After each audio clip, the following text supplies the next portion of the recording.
We're going to do trout today. We're going to smoke some trout. I'm going to show you the way that most people would clean a trout. This is about an 11, 12-inch trout.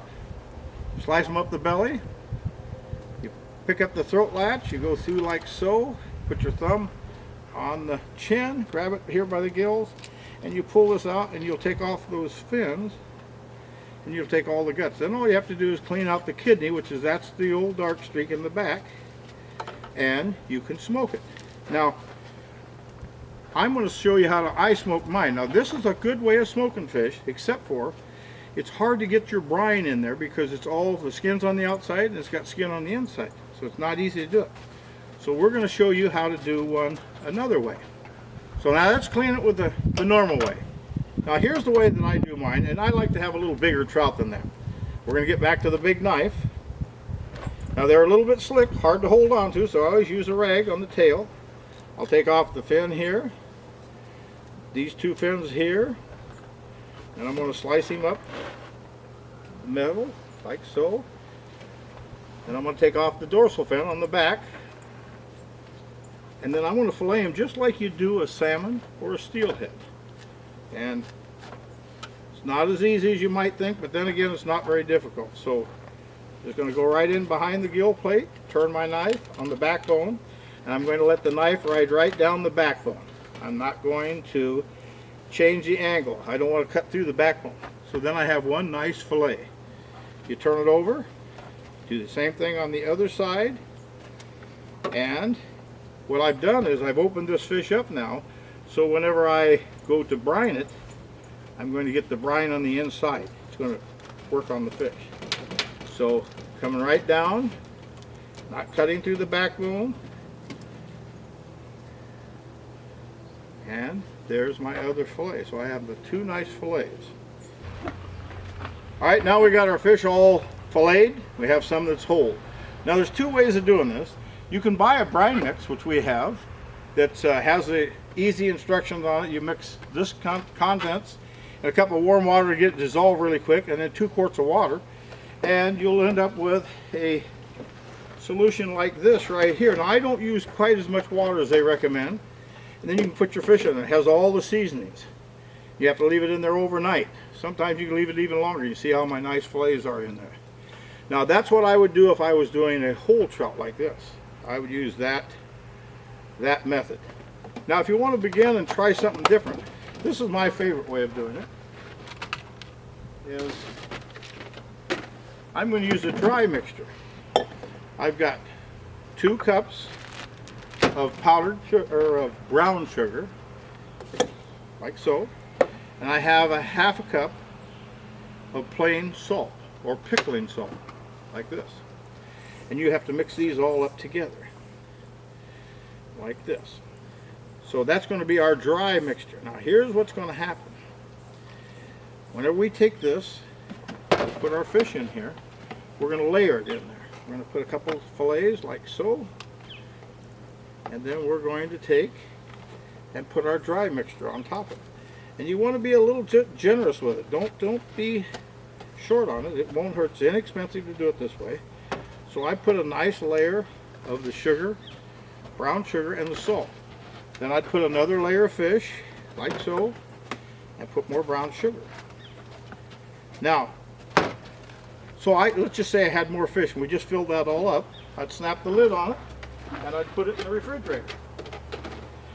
What's going to happen is the salt and the sugar is going to draw the moisture out of the fish. And when that does that, after you've had it in there a while, here's one that I did last night.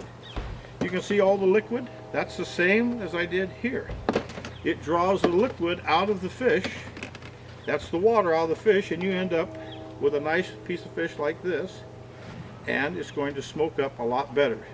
You're going to get the cure to the fish, whereas if you do a whole fish, it doesn't get inside because you got the skin on the outside and you got the skin on the inside in the chest cavity. I like to do it this way better.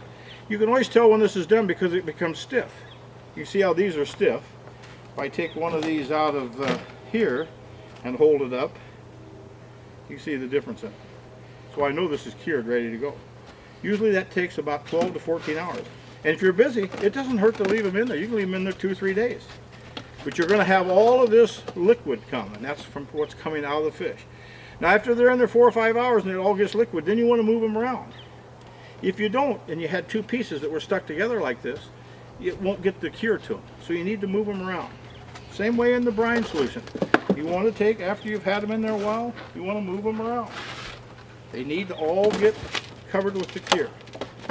So, see, I've got these all in there.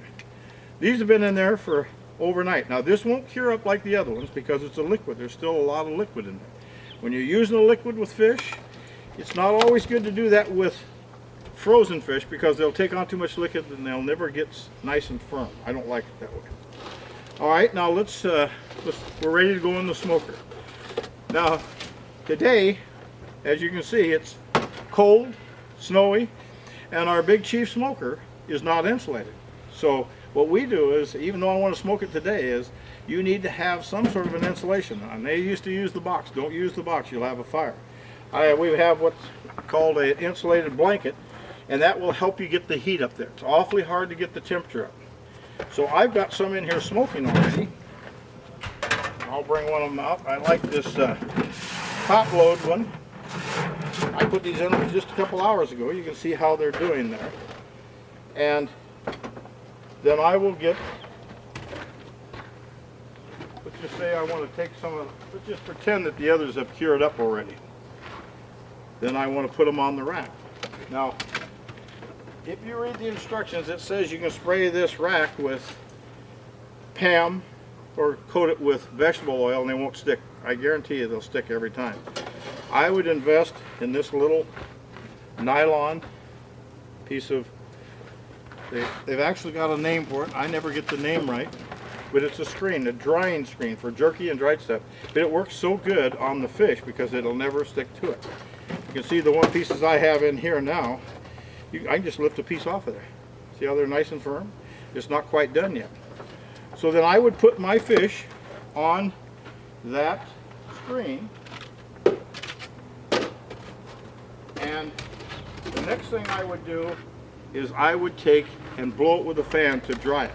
You want to get rid of the moisture. That's the thing that you got to get rid of, is the moisture. So I squeeze it off of my hands and I set it on the screen. And these pieces here are done, so I'm going to put them in there. But I would take and blow this with a fan for 35-40 minutes, and you'll touch them and they'll be tacky. It'll almost dry out.